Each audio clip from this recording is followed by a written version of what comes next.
তো উপরওয়ালা কুষ্টিয়ায় কেউ নেই, উপরওয়ালা এখন আমি।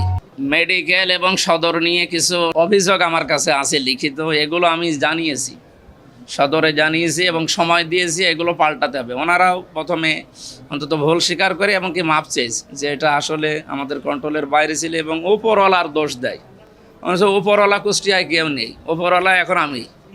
সুতরাং যা হবে কিছু হলে আমারে জানাবেন। দালালদের এবং ওই যে বিভিন্ন স্পিরিট মানির কথা বলা হয় এবং কালো কিছু হাত আছে, এই হাতগুলোর কথাও গোপনে কেউ কেউ জানিয়েছে। আমি সরাসরি জানিয়েছি যে 2 নম্বরে কেউ যদি করতে চায় সরাসরি বলবেন যে মাওলানার কাছে টাকা দেওয়া আছে বা এই বিষয় বলা আছে, আপনারা ওনার কাছে যান। মানে এত ক্ষমতা নিয়ে কে চলে কুষ্টিয়ায়, আমি দেখব বাকিটা। নির্বাচন চলাকালীন সময়ে, সেই সময় তো আমরাও আপনাদের মতো। এখন যেহেতু পরিবর্তন এসেছে, এখন আমি খোঁজ নেব, আমি এখন নিজেও যাবো, দেখি বাকিটা। আশা করছি থাকবে না ওই জায়গার যে বদনামটা অন্তত যেন আর না থাকে আগামীতে।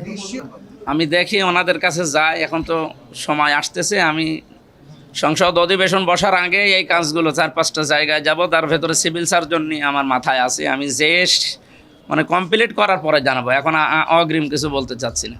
এই কয়েকদিনের ভেতরে আমি এই উদ্যোগ নিয়ে যা ফেস করছি, এগুলো আমি তো নিজে জানছি।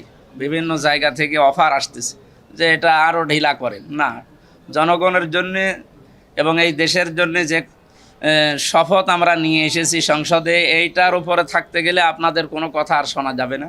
এবং অতীতে যারা হয়তো শপথ নিয়েছিল শপথটা ঠিক রাখে না, কিন্তু আমরা শপথ কোরআন সূরা নাহালের 91 নম্বর আয়াত পড়ে শপথ নিয়ে এসেছি। সুতরাং আমরা ঠিক রাখবো।